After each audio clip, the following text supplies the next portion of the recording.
The world for a child these days isn't as easy as many people think. Instead of worrying about their homework and tests, they worry about who's going to bully and attack them tomorrow. Instead of enjoying their teen and childhood years, they stay home in fear of being made fun of and to avoid the feeling of not fitting in. Instead of thinking about their future and dreams, they think of different ways they can take their own life. Over the years, bullying has gone to the extreme and created so many problems among our youth. We as citizens need to take action in order to help these children feel happy and safe in the places they have to spend their time. Today, I will be talking about how bullying has gotten worse over the years, effects that it has on children, and ways that the U.S. is trying to help, and other ways we can end this horrible problem. Bullying started out as a little name-calling here and there, but has grown to be much greater than that. There are 4 types of bullying: physical, verbal, indirect, and cyberbullying. Kids get yelled at, and much more hurtful words are used now. They get choked, shoved into walls, punched, smacked, and tripped. Horrible rumors are spread about them to embarrass them. There are bad pictures sent out of people, and kids are harassed on social networking sites. In the movie Bully, there's a 7-year-old boy who was being bullied at school, and a teacher asks him how it makes him feel when the bully does things to him. And he replied with, "It breaks my heart," with a tear running down his face. And I know that seems like a really simple response, but to me, for a child that young to come up with that response to what the bullying has done to him, it just showed me the effects that it has on him. Each month, there's 282,000 students who are victims of bullying, and 56% of students witness but don't do anything about it. Unfortunately, kids in 4th through 8th grade are the ones bullied the most. Schools are filled with victims and perpetrators. According to Dan Olwis from the National School Safety Center, American schools have 2.1 million bullies and 2.7 million victims. Every problem has an effect that it has on people, and bullying, there are tremendous effects it has on the children's lives, both on the victim and the bully. Children's grades and school life can be highly affected. According to the National Education Association, an estimated 160,000 kids miss school every day due to fear of attack.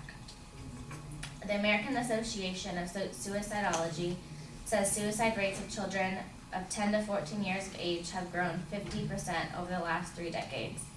In the movie Bully, again, that I referenced earlier, there's a child who was 11 years old, and he was being bullied at school, and he committed suicide.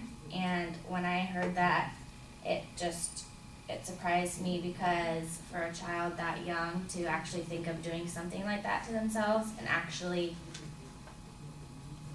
being successful, it just was mind-blowing to me that someone that young could do that and end their life because of someone else's words or actions. School bullying and cyberbullying are viewed as an important contributor to youth violence, homicide, and suicide. According to StopBullying.gov, bullies are likely to use drugs and alcohol as teens and adults. They get convicted of crimes as adults, and they're more likely to be abusive towards their partners and family members as an adult.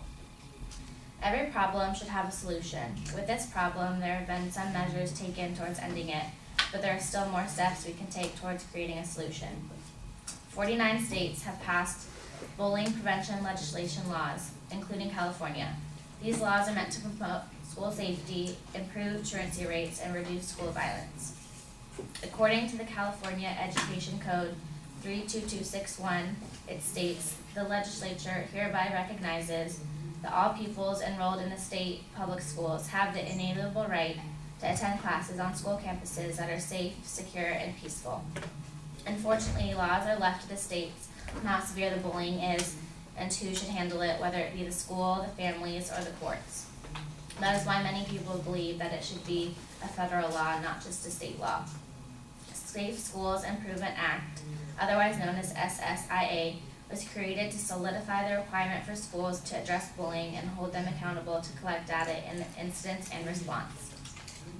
In ways you can help, you can go to change.com and sign a petition to pass the Safe Schools Improvement Acts.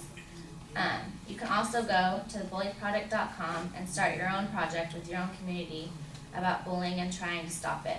The movie Bully is connected to the bullyproject.com, So you can have a screening of the movie Bully in your community or wherever you choose to show it, and it will make people want to change. I highly suggest to watch the film. I was bored one night and I was on Netflix, so I decided to watch a movie, and I saw the movie Bully pop up, and I saw previews of it, and it was one of those movies that I wanted to watch but didn't really have the need to want to watch it, but I just decided, what the heck, I'll watch it.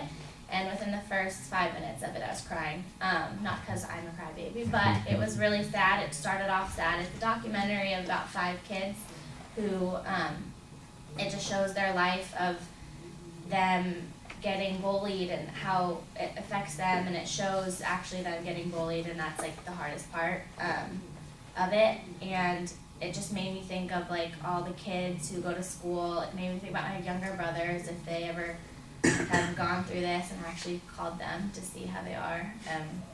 And so if you watch this movie, it'll open your eyes to bullying and make you want to help without anyone asking you, besides me. But bullying is a problem, but we as a community need to come up with other solutions.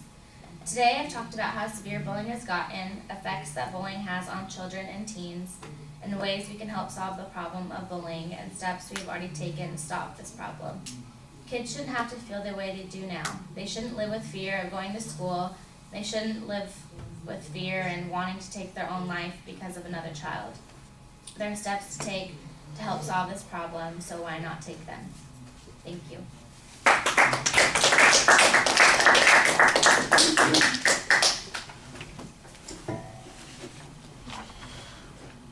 All right, Jenny, loud and clear. I thought she had a good intro. I was curious about what she was going to say about how kids live today, how it's different from before. I feel like she read a lot from her notes, and I feel like she has a strong voice, but she could use more emotion in it. Like when she was telling us how she was like the stories about the movie Bully, I wish she would have used some different kind of emotion so we could like connect better with her.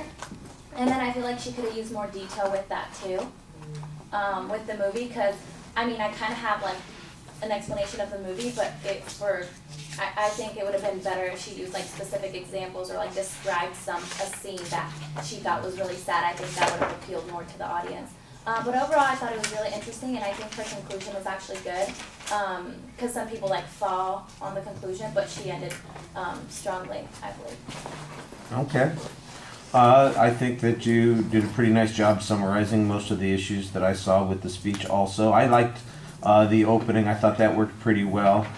There were a couple of spots where she had examples from the film that she made reference to, and I thought she got some effectiveness out of that as well. I thought you did a good job citing sources most of the time in the speech, although there were a couple of times where I would like a little bit more explanation about how they have calculated those numbers. I know that that's not really your responsibility, but some of them seem like overwhelmingly large numbers, and the kinds of bullying that might be required, for instance, for somebody to, a kid to be pushed to the brink of suicide, seems like that would be very traumatic, and I don't know if that's a result of 20 incidents or one incident or any of those sorts of things. So maybe I could see maybe some detailed examples or illustrations that you follow along during the presentation that could build it up a little bit more. I think that might add some of that emotional appeal that Jenny's talking about. It's pretty well organized and easy to follow. It's straight and motivated sequence, so there's not really any surprises there. And we got visualizations in several spots in the presentation. The delivery is inconsistent because sometimes you do a pretty good job. Your voice is, I think, effective when you get emotionally involved with what you're talking about. I think that comes across, that there's some sincerity in what you're discussing. You do this. The best part of your presentation is when you are just talking about your own reaction. For instance, to the movie, you're not dependent on the notes at that point. You're talking to us. You seem engaged in what you're doing at that particular point. But in a lot of sections of the speech, there's really no eye contact. You are reading a lot, and sometimes when you do look up, it's just off in the sides and the corners. So it's kind of a mixed bag here. I think you've got the ability to do this, but you're not doing it consistently, and so that's something that you'll want to improve on. All right. Thank you.